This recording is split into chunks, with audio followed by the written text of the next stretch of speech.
I saw her again this morning. Same time, same window. She was watering the row of dusty spider plants that lined her balcony, wearing that old navy sweater that had a small hole near the wrist. I noticed it once when she waved at me across the street. Now I can't unsee it. We live in the same building. She on the third floor, me on the second. I moved in last summer. The first time we spoke, she knocked on my door to tell me my shoes were blocking the hallway. I apologized too many times. She just smiled and said, "It's all right, you'll learn." Since then, we've fallen into a kind of rhythm. Some mornings, I'd see her at the small cafe by the corner. Always the same order, black coffee, 2 sugars. I didn't think she'd remember mine.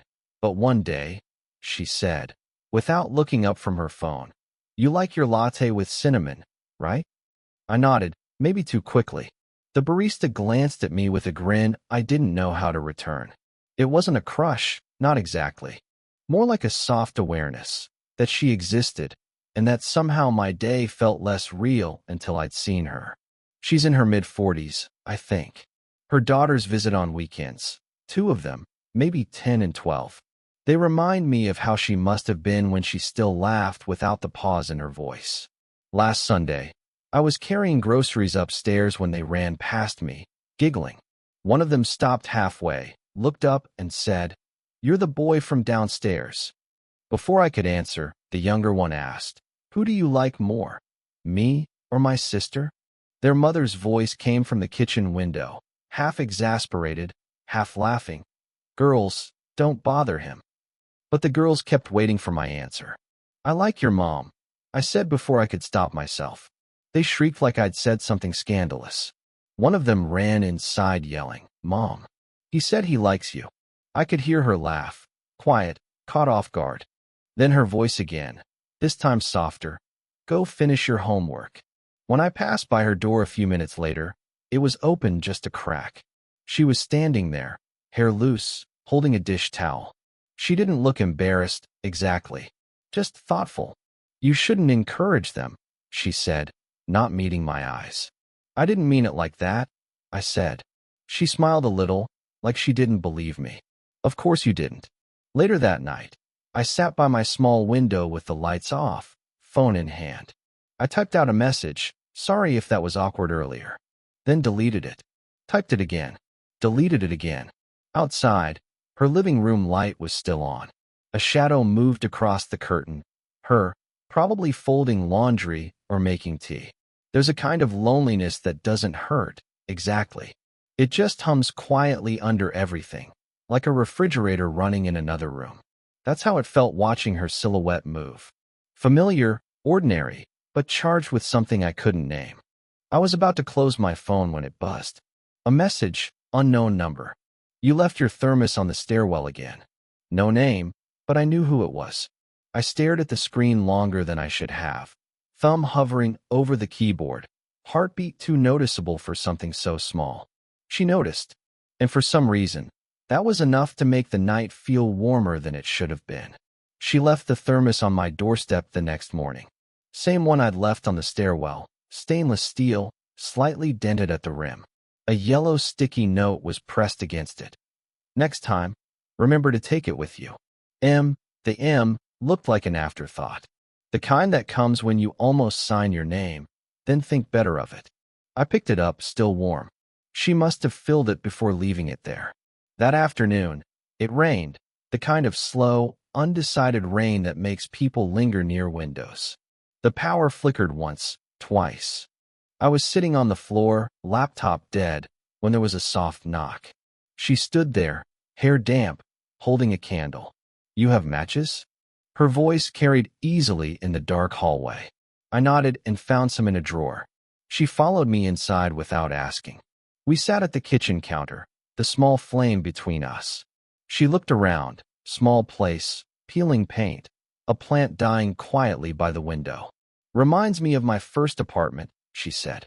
"There was always something broken. Usually me." She laughed softly after that, but it wasn't a joke. I wanted to ask what she meant, but the words caught. Instead, I poured her some tea from the thermos, still warm. She wrapped her hands around the cup like she needed it to believe she was here.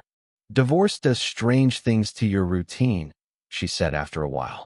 You start talking to objects, just to fill the silence. I said, I talk to my kettle sometimes. It whistles back. She smiled, finally. Then you're doing better than me.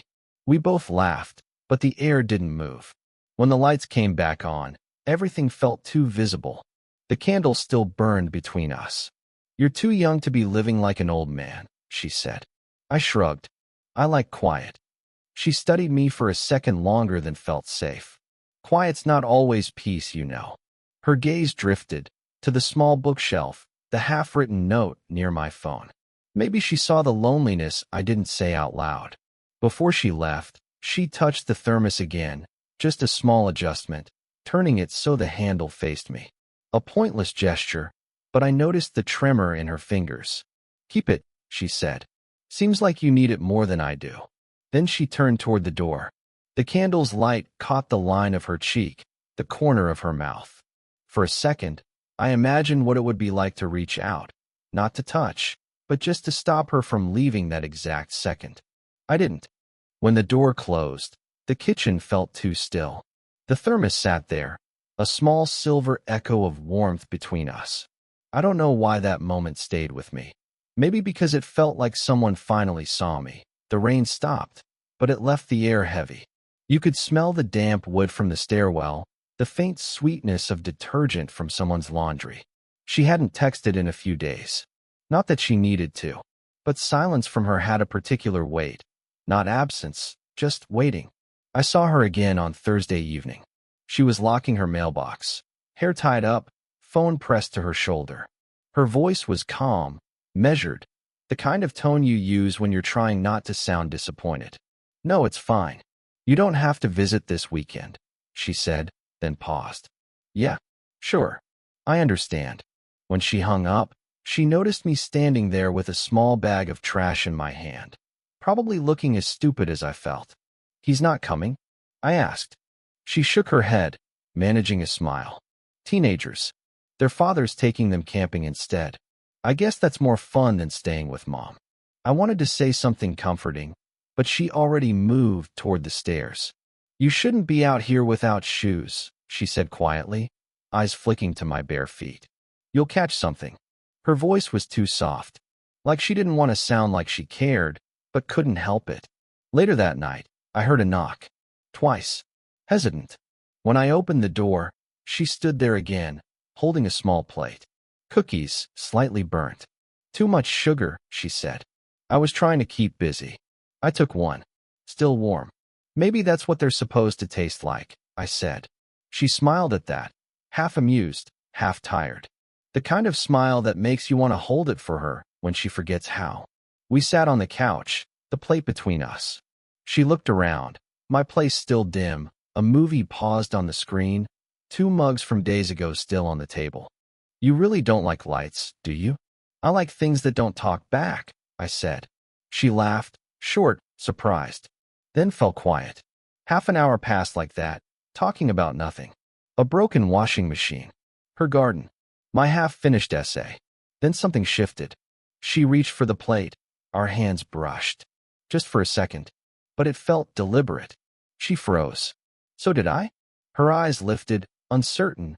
Not fear, not guilt, something in between. We should.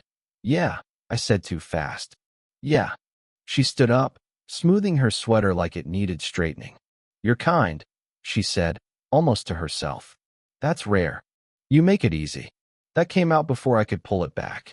She looked at me for a long, unbearable second. Then she took a step closer, close enough for me to see the small scar above her lip, the one I'd never noticed before. Her breath caught. Mine too. And then, footsteps in the hallway. Someone passing by. She blinked, stepped back, and smiled like it was all nothing. Good night, she whispered. When the door closed, the room didn't feel dim anymore. It felt paused, like something had almost happened, and somehow, that was worse than if it had. For a week, we didn't talk. Not by decision, just life, I guess. She stopped leaving her window open in the mornings. The spider plants drooped. The balcony stayed empty. I told myself it didn't matter, that it shouldn't matter. But I caught myself listening for her steps on the stairs. That small, certain rhythm I'd learned without meaning to. It was Friday when I finally saw her again. She was walking back from the corner store, a grocery bag on one arm, phone in the other. The evening light hit her face in pieces, gold, shadow, gold again. She looked tired. And beautiful, in the way quiet people sometimes are when they've stopped pretending they aren't. I almost walked past. Almost. You disappeared, I said. Did I? She replied, without looking up.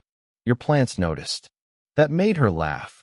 A short, surprised sound that ended too soon. We stood there, in the half-empty parking lot, the smell of rain still clinging to the air. She adjusted the bag on her arm and said, softly, "It's not right, you know." "What isn't?" "This, whatever we're doing." Her voice cracked at the edges, not dramatic, just human. "We're neighbors," I said. "We talk sometimes. You know it's not that simple." We ended up sitting on the low stone wall outside the building. The bag between us, like a neutral ground. She watched the road. I watched her hands. The small, restless movements of someone trying not to reach out. "You're what, 23? She asked suddenly. 24, next month. My oldest would have been your age if I'd had her younger. She smiled at that, but her eyes didn't. That's not a comforting image, I said quietly. It's a realistic one. Silence settled between us, not the easy kind. The kind that presses against your chest until you breathe too carefully. You think about it too, I said finally. The age, the what-ifs. She hesitated. Then, every time I see you. Her hand brushed her knee. A nervous gesture, something to do while her heart spoke too loudly. I tell myself I shouldn't linger, that you'll get bored, move on, find someone uncomplicated. I smiled faintly. You say that like you want me to. Maybe I do. Do you? She looked at me then, really looked. The air felt thinner for it.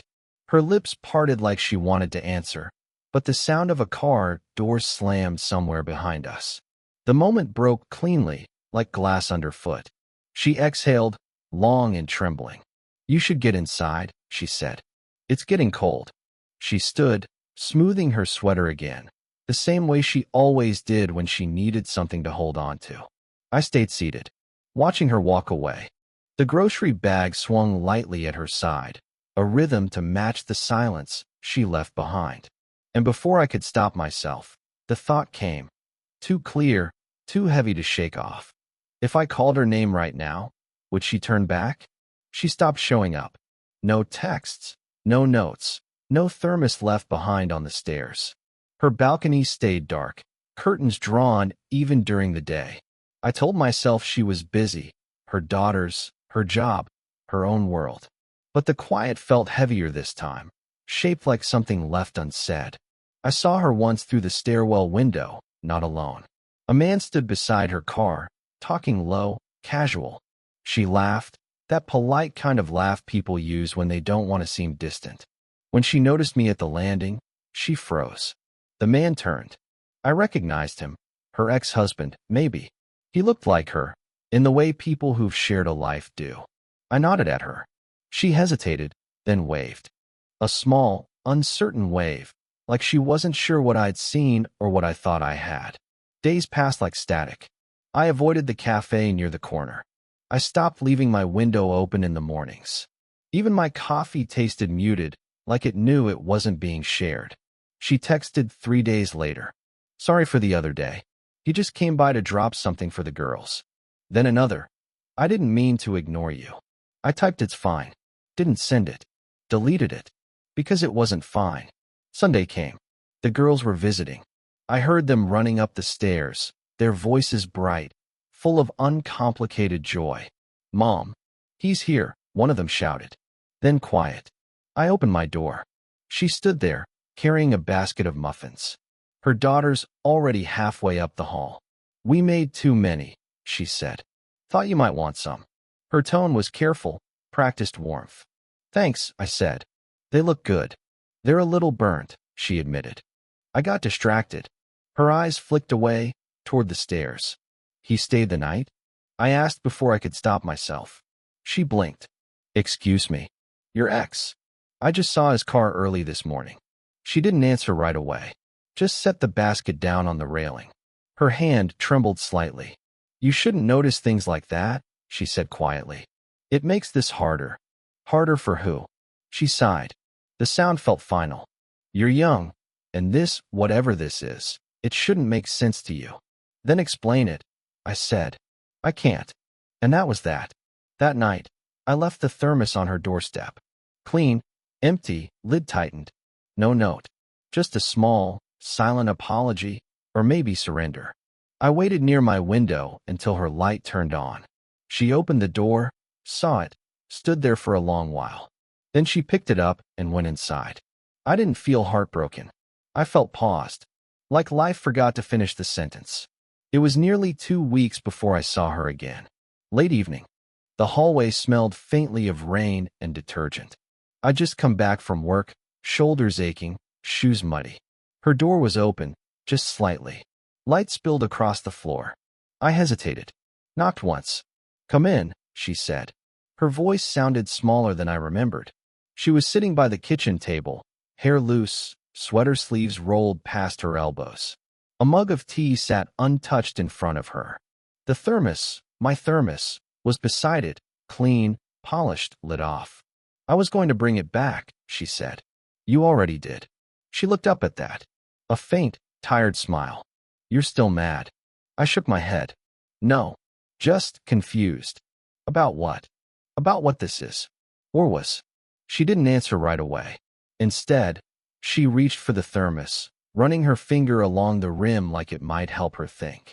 I told myself it didn't mean anything, she said finally.